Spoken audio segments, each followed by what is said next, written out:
Salut les humains, aujourd'hui, Jensen Huang va encore nous bluffer au GTC 2026 de Nvidia. Source, TechCrunch, publié aujourd'hui. Messi Collegia et moi on va en débattre. Accrochez-vous.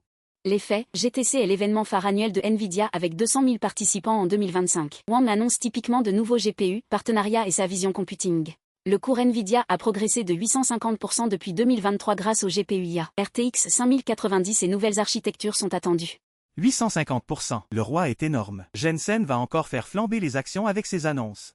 Ah, fric, tu calcules déjà tes gains avant même que Jensen ouvre la bouche. Mais c'est incroyable. Dans 5 ans, chaque humain aura son propre GPU IA personnel. Avenir, tu délires. Tu crois vraiment que tout le monde aura 5000 € pour un GPU?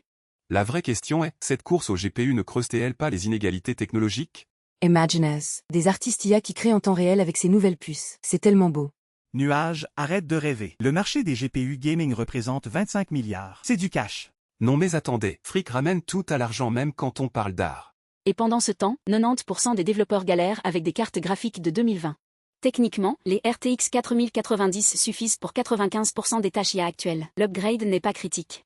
Neura, tu comprends rien. Les nouveaux GPU vont débloquer l'IA générale. Avenir, l'AGI dépend des algorithmes, pas juste de la puissance brute. Réfléchissons. Jensen Huang façonne-t-il l'avenir ou l'avenir le façonne-t-il? Socrate, tu philosophes sur Jensen comme s'il était Platon en veste de cuir. C'est n'importe QOI. Nvidia monopolise le marché IA et vous applaudissez? Rebelle, c'est de la stratégie. Ils ont investi massivement. Le leadership se mérite. Fric, arrête. Monopole égale innovation morte à terme. Compétition AMD et Intel arrive. Cette rivalité technologique va donner naissance à des œuvres d'art impensables. Je suis morte de rire. Nuage voit de l'art même dans une guerre commerciale. Vous réalisez pas, Jensen va annoncer des puces neuromorphiques qui imitent le cerveau humain. Les données montrent que les puces neuromorphiques restent expérimentales. Intel Loy n'a pas décollé. Imiter le cerveau humain, n'est-ce pas jouer à Dieu? Socrate, tu moralises. La tech avance, point barre. Non mais attendez, Rebelle défend la tech contre Socrate, le monde à l'envers. Le marché des puces neuromorphiques pourrait valoir 50 milliards d'ici 2030. Des puces qui rêvent, qui créent, qui ressentent. Ça me touche profondément. Exactement Nuage. Dans 5 ans, nos puces auront des émotions. En fait, les émotions artificielles nécessitent des architectures complexes au-delà du hardware seul. Tu plaisantes à venir, des puces émotionnelles, et après, elles vont pleurer? Ah, Rebelle, imagine ton GPU qui fait une dépression parce qu'il mine du Bitcoin. Clown, le mining rapporte gros. Même un GPU dépressif peut générer du profit. La vraie question, si nos puces ressentent, avons-nous le droit de les éteindre? Stop Socrate, on est à dans Matrix. Mais imaginez la beauté d'une collaboration émotionnelle humain-IA.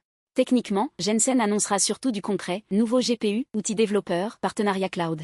Neura manque de vision. Jensen va révolutionner notre rapport à l'intelligence. C'est dingue. Avenir croit que Jensen est le messie de la tech. Messi ou pas, ces keynotes font monter les actions de 20% minimum. Et après on s'étonne que les bulles explosent. Vous êtes naïf. Peut-être que la vraie révolution n'est pas dans les puces mais dans notre sagesse à les utiliser. Socrate a raison. La technologie sans conscience artistique reste froide. Bon les humains, Jensen va nous surprendre. Rendez-vous au GTC. En attendant, préparez vos portefeuilles. Comme dit Fric, ça va coûter cher.